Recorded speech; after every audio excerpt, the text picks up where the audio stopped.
You are about to learn exactly how spring migration works, why warblers are the most sought-after birds of the season, and how we managed to find 20 different warbler species in a single morning.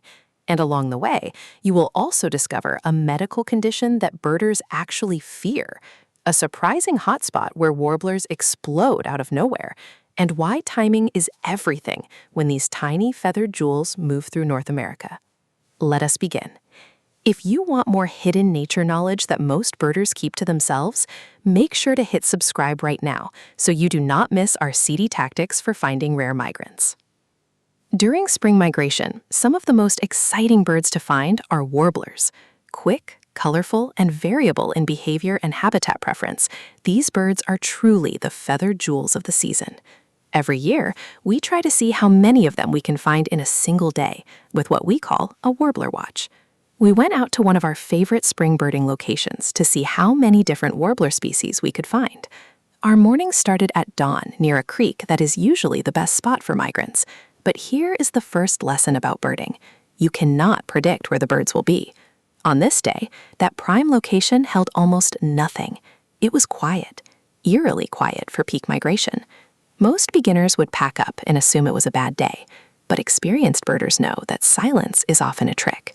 Warblers move in waves, and the early morning lull can shift into chaos within minutes.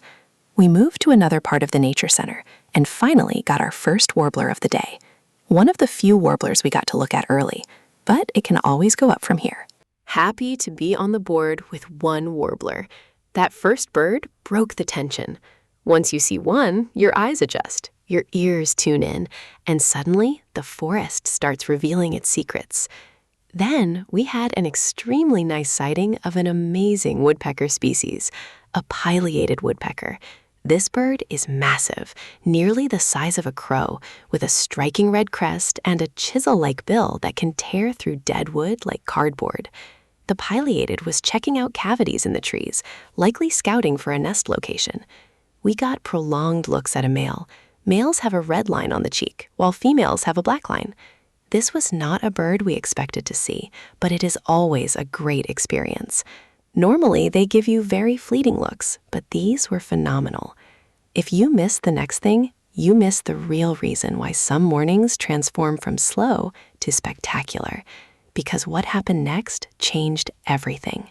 In the same area, we found many migratory bird species that had recently arrived in the state. An eastern phoebe was hanging out near a bridge, likely nesting under the man-made structure, since they love building on human constructions. Rose-breasted grosbeaks were singing their beautiful song everywhere. Baltimore orioles flashed their brilliant orange and black through the treetops. The forest was waking up, and the warblers were about to join the party. Eventually, we reached an area with many different warblers and actually started amassing a nice total. We hit a nice little warbler flock. We had orange-crowned warbler, black and white warbler, blue-winged warbler, yellow-rumped warbler, Nashville warbler, and northern parula. Most were just seen briefly, but knowing that we encountered a good flock with nice diversity changed the energy of the day. The northern parula got everyone excited. These tiny warblers are incredibly hard to photograph because they are so jumpy, constantly flitting from branch to branch. For a California birder visiting Wisconsin, seeing this many species in one spot was overwhelming. Poor Californians do not get this kind of diversity. They get a few warblers, but not like this. The Midwest during peak migration is a completely different experience. We spent a good amount of time in this spot looking through all of the different birds and trying to pinpoint some that we were hearing but unable to get eyes on. There was one species we wanted most, the black-throated blue warbler. It is a beautiful warbler that is somewhat uncommon in this part of the country. We could hear it singing in the distance, but we could not see it. That bird became an obsession. Hearing a bird you cannot see is one of the most frustrating experiences in birding. You know it is there. You can hear its distinct buzzy song, but the forest hides it like a secret. Then we moved to another area where somehow the warbler action was even better. We hit an incredible warbler flock. We got Blackburnian, bay-breasted, magnolia, golden-winged. There was so much going on that we didn't even want to take time to record. We just wanted to keep looking at birds. It was overwhelming in the best way. One visiting birder from San Diego could not even keep up. He said, "I just don't even know where to put my camera. They are everywhere. You guys keep telling me where to look, and I haven't even got a look at the last one yet." This is what makes warbler watching so addictive. These pockets of birds move through like waves. You'll see a bunch of them, then they will kind of disperse and go somewhere else. Then new stuff comes in. It is a dynamic, living puzzle that changes by the minute.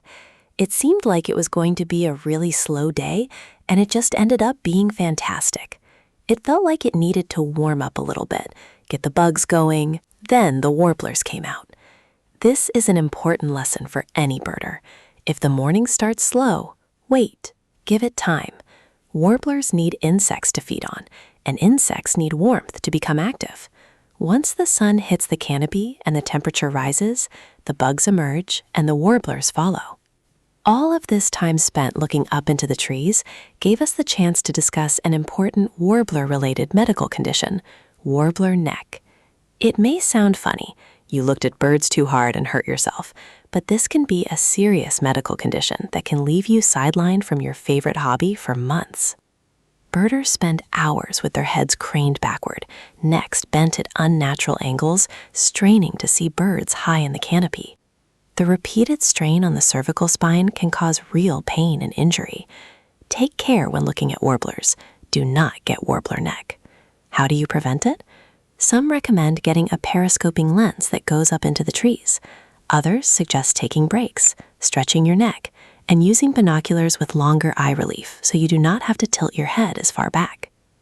After making sure we got that public service announcement out of the way, we continued watching the warblers that were still hanging around and also took a look at the visitor center feeders.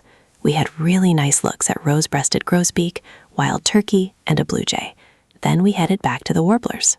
Along the trail, we could not help but notice a beautiful spring species that was seemingly everywhere, a male rose-breasted grosbeak singing. People say they sound like an operatic robin, similar to the flute-like robin whistle, but more dramatic, with more bubble to it, more sweetness. That was a great view. There have been tons of orioles and grosbeaks in here, and this nature center is a great place to see them. Once we got back to the creek, things had dramatically changed. The activity had really picked up. There was a chestnut-sided warbler, a redstart, a magnolia, another chestnut-sided, a black and white. This was much better than the morning. There was so much bird activity. We had 3 different warblers in a span of like a 2-foot box. Days like this are so much fun.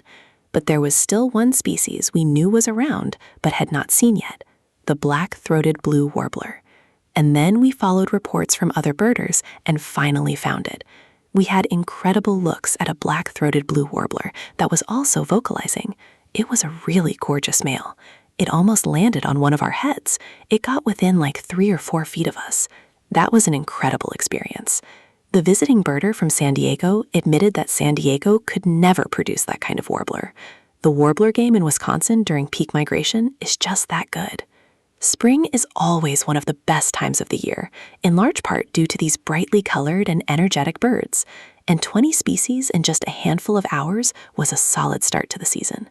But here is the thing about warbler migration. It only lasts a few weeks. Each species has its own timing, its own route, its own preferred habitat.